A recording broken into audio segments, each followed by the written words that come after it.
बच्चों, आज हम हिंदी कालांश में वसंत भाग 1 पुस्तिका से चांद से थोड़ी सी गप्पें इस कविता का अध्ययन करेंगे। वैसे आपको पता है, पहले यानी पिछले कालांश में हमने इसी कविता के 2 परिच्छेद का अध्ययन किया था और हमने देखा कि कवि शमशेर बहादुर सिंह ने 10-11 साल की छोटी सी बच्ची के रूप के माध्यम से उन्होंने चांद से गप्पे लड़ाए थे। वह छोटी बच्ची है, वह चांद से कह रही थी कि आप गोल है पर तिरछे नज़र आते हैं।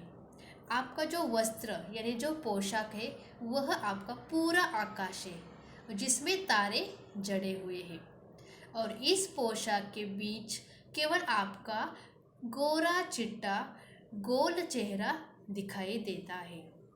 आप हमें बेवकूफ़ मत समझिए। वो छोटी सी बच्ची कह रही थी कि हम बुद्धू यानी कि हम मूर्ख नहीं है, क्योंकि हम जानते हैं कि आप तिरछे क्यों नज़र आते हो। कोई तो आपको बीमारी है। मैंने यह आपको बताया था कालांश में पिछले कि कुछ बीमारी की वजह से जिस तरह से हमारा शरीर अगर बीमारी की वजह से कमज़ोर दिखाई देता है, पतला दिखाई देता है, वैसे स्वास्थ्य रहने से स्वास्थ्यवर्धक यानी तंदुरुस्त दिखाई देता है, वैसे बीमारी में होता है। तो उस छोटी सी बच्ची को यही लगता था कि शायद चांद को कुछ बीमारी है और उस बीमारी की वजह से वो बढ़ते तो बढ़ते ही चले जाते हैं, घटते तो घटते ही और कभी कभी तो आँखों में दिखाई नहीं देते हैं। और इसलिए वह कह रही है कि आपको कोई तो बीमारी है, तभी तो आप घटते तो घटते हैं और बढ़ते तो बढ़ते और पूरी तरह से गायब हो जाते हो। तो फिर अभी हम कविता का जो बाकी के जो परिच्छेद है उस परिच्छेद का भी हम अध्ययन करते हैं। देखिए, अपनी पोशाक को फैलाए हुए चारों सिम आप कुछ तिरछे नजर आते हैं, जाने कैसे खूब है गो की वाह जी वाह, हमको बुद्धू ही निरा समझा है, हम समझते ही नहीं जैसे कि आपको बीमारी है। आप घटते हैं तो घटते ही चले जाते हैं और बढ़ते हैं तो बस यानी कि बढ़ते ही चले जाते हैं। दम नहीं लेते हैं जब तक बिल्कुल ही गोल ना हो जाए, बिल्कुल गोल। यह मरज आपका अच्छा ही नहीं होने में आता है। देखिए, यह परिच्छेद जो है हमने पहले इस परिच्छेद का स्पष्टीकरण किया था, फिर भी मैं एक बार और दोहराती हूँ। यहाँ पर वो छोटी बच्ची जो है वह कह रही है कि अपनी पोशाक यानी कि जिस तरह से हम अपने कपड़े पहनते हैं, पोशाक पहनते हैं, वस्त्र पहनते हैं, सबका अलग अलग तरीके की पोशाक है ना। महिलाओं की अलग है और आदमियों की अलग, छोटी बच्ची या फिर बच्चों के लिए अलग है। वैसे यहाँ पर चांद की जो पोशाक है वह आकाश के रूप में यानी यह जो आकाश चारों सिमत यानी चारों दिशाओं में जो फैला हुआ वह आकाश है, वह आकाश चांद की पोशाक है। और वह आकाश में जो तारे यानी जो सितारे हैं वह पोशाक में यानी आकाश में जड़े हैं। यानी जिस तरह से हम अपनी पोशाक को सुंदर बनाते हैं, सुंदर बनाने के लिए चमकीले स्टोन्स लगाते हैं या फिर फ्रील लगाते हैं, है ना, या मोती जड़ देते हैं, वैसे ही यह तारों से जड़ी हुई आकाश के जो आकाश है वह चांद की पोशाक है। और फिर यह छोटी सी जो बच्ची है वह चांद से गप्पे लड़ाती है कि हम क्या बुद्धू है, यानी हमें कुछ समझ में नहीं आता कि आपको कुछ बीमारी है, क्योंकि बीमारी की वजह से तो आप कभी दिखाई नहीं देते हो, तो इतने बढ़ते हो कि पूरी तरह से गोल मटल हो जाते हो, या फिर कभी कभी तो आँखों दिखाई भी नहीं देती हो, और यह बीमारियों की वजह से होता है जो कि आपको बीमारी है। आगे का परिचय देखते हैं। आप घटते हैं तो घटते ही चले जाते हैं और बढ़ते हैं तो बस यानी कि बढ़ते ही चले जाते हैं। गोल न हो जाए बिल्कुल गोल, तब तक दम नहीं लेते जब तक कि बिल्कुल ही गोल न हो जाए बिल्कुल गोल। यह मरज आपका अच्छा ही नहीं होने में आता है। देखिए, यहाँ पर जो बच्ची है वह कह रही है कि आप घटते तो घटते ही चले जाते हैं।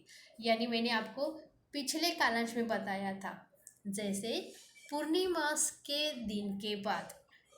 के बाद अमावस्या तक का जो सफ़र है, यानी जो का अंतर है, जो कि दिन है, उस दिन में चाँद घटता तो इतना घटता है कि अमावस्या की रात को हमें बिल्कुल भी चाँद आकाश में दिखाई नहीं देता है। और फिर से वही अमावस्या से लेकर पूर्णिमा के दिन तक, यानी पूर्णिमा की रात तक क्या होता है, उतने दिन में चाँद इतना धीरे धीरे बढ़ता इतना बढ़ता चला जाता है कि फिर पूर्णिमा की रात में पूरी तरह से अपने रूप में, यानी पूरी तरह से गोल मटोल हमें चाँद दिखाई देता है। इसलिए यहाँ पर छोटी बच्ची कह रही है कि आप घटते हैं तो घटते ही चले जाते हैं, और बढ़ते हैं तो बस यानी कि बढ़ते ही चले जाते हैं, रुकते ही नहीं।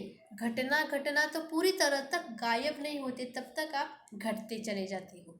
और जब फिर आप बढ़ते हो तो इतने बढ़ते चले जाते हो कि पूरी तरह से आप गोल नहीं होते हैं अपने मूल रूप पर, तब तक बढ़ते ही चले जाते हैं।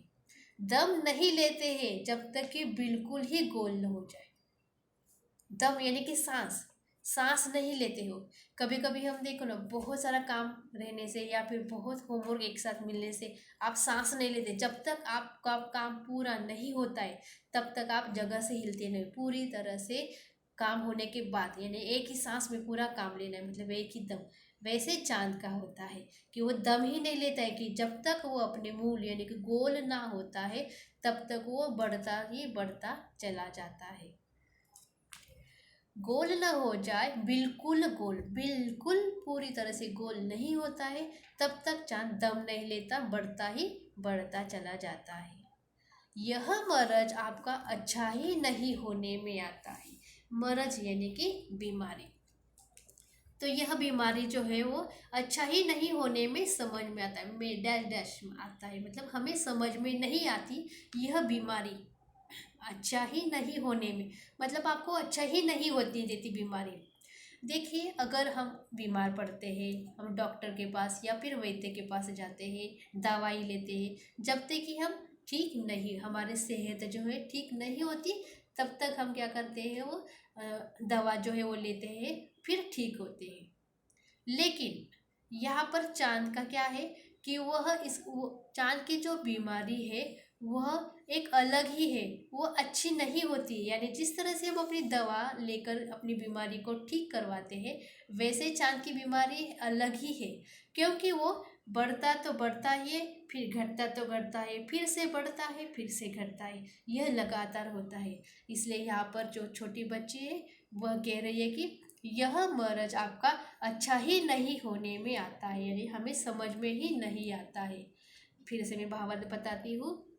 लड़की कहती है कि जब आप घटना शुरू करते हैं तो इतने घटते हो कि बढ़ना शुरू करते हैं तो इतने बढ़ते हो कि जब तक आप गोल मटोल ना हो, और आपकी यह बीमारी ठीक होती ही नहीं है।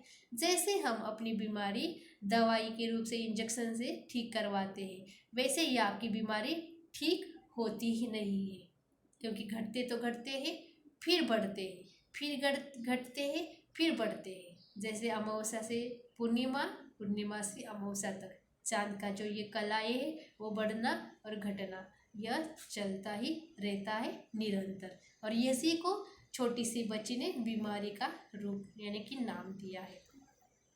तो इस कविता का हमने अध्ययन किया आज, जो कि इस कविता के कवि थे शमशेर बहादुर सिंह ने। इन्होंने इस छोटी सी बच्ची यानी 10-11 साल की बच्ची के माध्यम से चाँद के साथ गप्पे लड़ाए थे।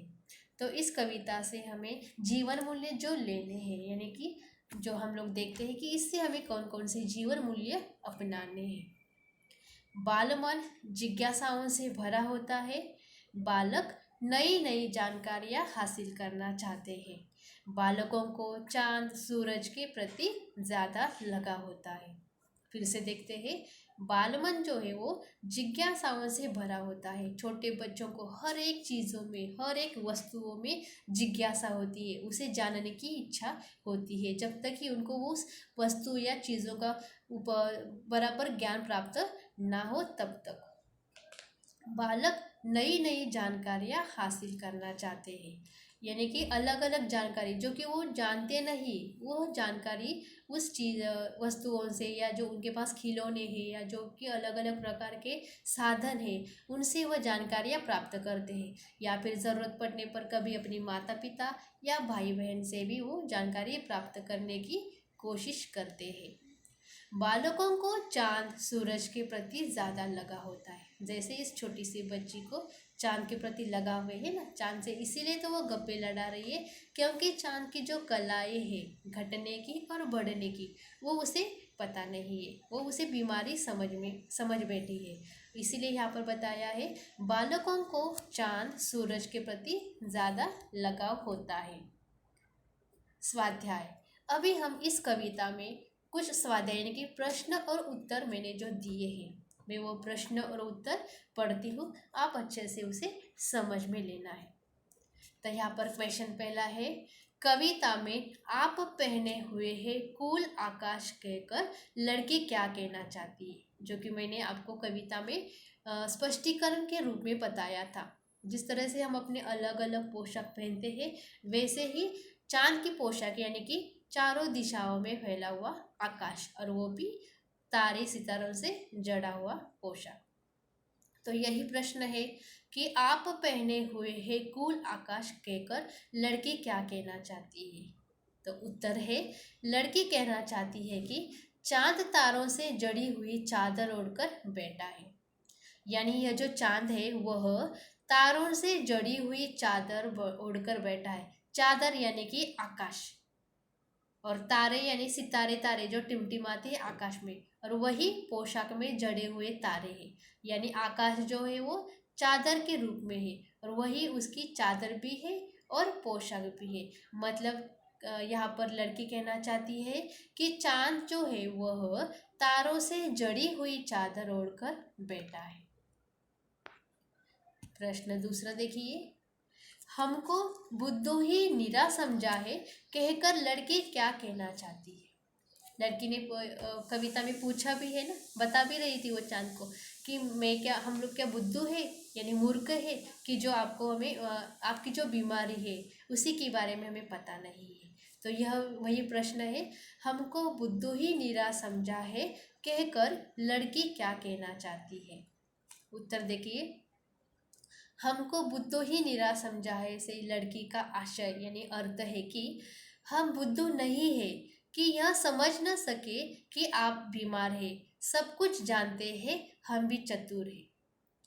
मतलब कि लड़की कहना चाहती है कि हम बुद्धू नहीं है, मतलब हम मूर्ख नहीं है, क्योंकि हमें पता है कि आपको कुछ तो बीमारी है, और बीमारी की वजह से तो आप घटता है तो घटते ही चले जाते हैं, और बढ़ते हैं तो बढ़ते ही चले जाते हैं। इसलिए यहाँ पर बताया कि हम बुद्धू नहीं है, और यह समझ सकते हैं कि आपको कोई तो बीमारी है, हम सब कुछ जानते हैं, हम भी चतुर है यानी कि चालाक है, हमें भी समझ में आता है कि आपको कुछ ना कुछ तो बीमारी है।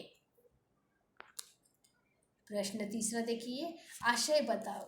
आशय यानी कि अर्थ बताए। यह मरज आपका अच्छा ही नहीं होने में आता है। यहाँ पर प्रश्न है, यह मरज आपका अच्छा ही नहीं होने में आता है। इस पंक्ति का आशय यानी अर्थ क्या है, यह प्रश्न में पूछा है। तो उत्तर देखते हैं। कवि यह कहना चाहता है कि चांद को कोई बीमारी है जो कि अच्छा होता हुआ प्रतीत नहीं होता है। प्रतीत यानी कि कुछ दिखाई नहीं देता है कि वह बीमारी अच्छी हो जाए, क्योंकि जब से ये घटते हैं तो केवल घटते ही चले जाते हैं, और जब बढ़ते हैं तो बिना रुके दिन प्रतिदिन निरंतर बढ़ते ही चले जाते हैं, तब तक जब तक ये पूरे गोल न हो जाए। कवि की नज़र में यह सामान्य क्रिया नहीं है।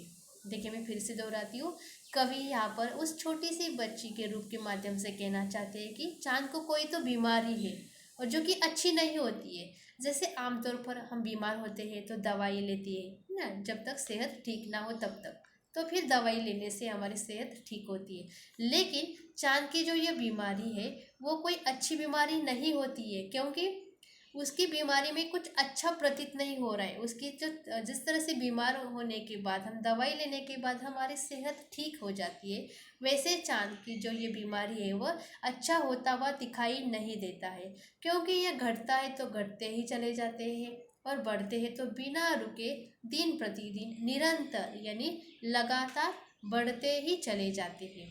और तब तक ये और तब तक मतलब जब तक ये पूरे गोल न होते हैं तब तक वो क्या होते हैं, बढ़ते बढ़ते चले जाते हैं और फिर घटते घटते चले जाते हैं। और कवि की नज़र में यह सामान्य क्रिया नहीं है, यह सामान्य बीमारी नहीं लग रही है कवि की नज़र में, जो कि चांद को यह बीमारी है। तो यह हमारे इस कविता के स्वाध्याय थे। मुझे आशा है कि इस कविता में जो मैंने आपको स्पष्टीकरण किया अलग अलग परिच्छेदों के बारे में, जीवन मूल्यों के बारे में, वह आपको अच्छा से समझ में आया होगा। धन्यवाद।